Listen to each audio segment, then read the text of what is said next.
Do you remember a few weeks ago when I talked about Sheriff Lori Smith from Santa Clara County being involved in alleged pay-to-play or bribery schemes to get people CCWs?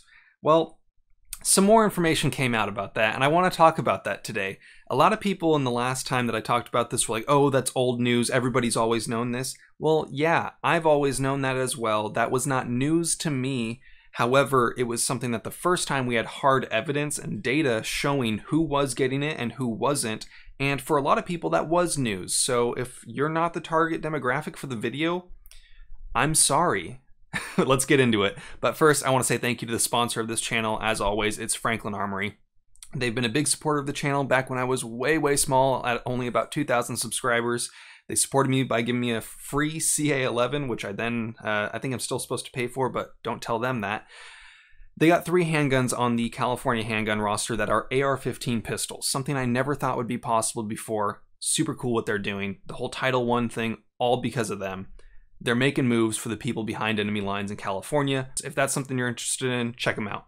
Thank you, Franklin Armory. So I want to read this story to you. This is an article from NBC Bay Area. It says, Sheriff Campaign Scandal, 4 indicted in concealed carry pay-to-play scheme. And so the 4 people that were involved, unfortunately, Sheriff Lori Smith was not directly indicted yet. But it says that the investigation is not over. So Lori Smith, keep your head on a swivel, baby. They might be coming for you. So the 4 people involved were Captain James Jensen, an attorney Christopher Shum, attorney Harpal Nahal, and business owner Michael Nichols.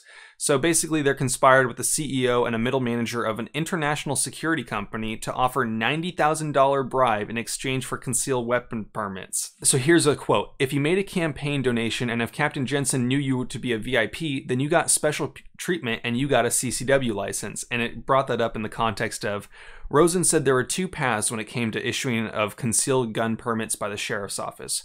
One for the average citizen and one for the campaign donor and VIPs. Whether applicants received a permit depended on which group they belonged to.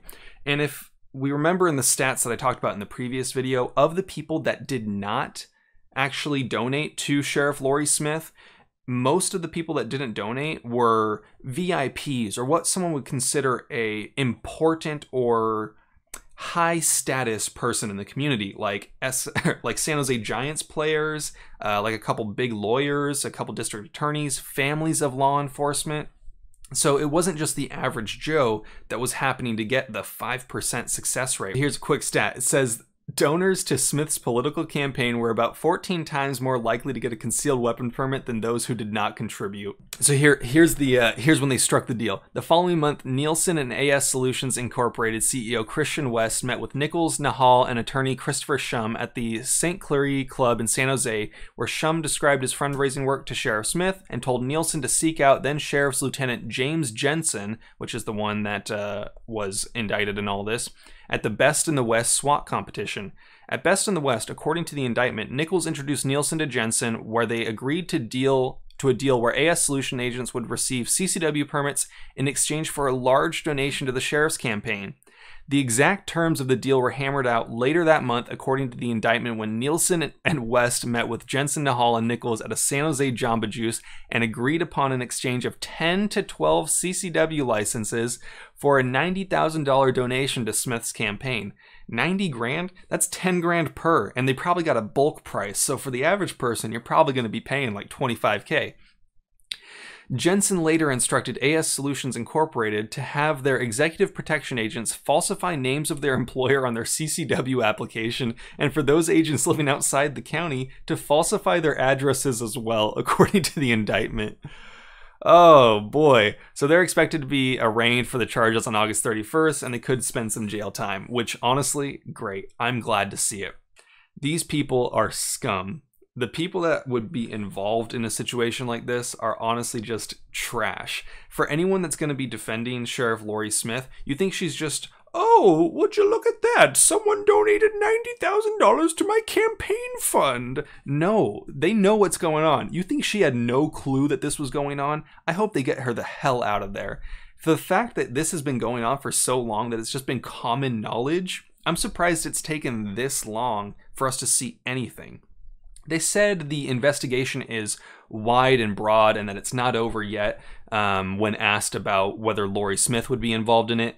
And honestly, I don't see a possibility where in a true and in a just system where they don't get her, but this is California, this is the Bay Area, this is a system where the judges are rigged against us. So yeah, potentially this could be seen with her getting off, but hopefully this can be used as big ammunition for someone to potentially run against her next time she's up for re-election. They're going to need some good backing, because apparently at least one business donated $90,000 to her campaign. So she's probably pretty well funded from all those people with CCWs. If you guys have questions, if you want to talk about anything, let's have that conversation down below. I want to say thank you to everyone that supports the channel. I am actually going to be switching over from Patreon to Subscribestar this month. It's going to be a transition phase. Those of you that have supported the Patreon, this month's rewards are still going to go live. But then after that, there will be no more rewards. I'm going to pause the billing so that you have time to delete your account, because I still got to figure out the exact way to properly delete those. But yeah, so you've already been charged at the beginning of this month. You're going to get your rewards for this month. I'm going to be switching over to Subscribestar. It's very similar tiers, but I'm going to have links down to that below. Hopefully it gets approved and whatnot by the time this goes live. But if you guys have any questions, let's drop a comment down below. Thank you to everyone that supports the channel. I really do appreciate it. It's been huge having the support that I've gotten from everyone, and I'm just thankful to be where I am today. I think we just hit 61,000 subscribers today, or sometime today. So it's kind of insane. Was never expecting to get to this point, but I'm glad to see the benefits that we're making in the community, and that's super cool. Thank you, everyone. You guys know the drill. Have fun, be safe, stay dangerous. Peace.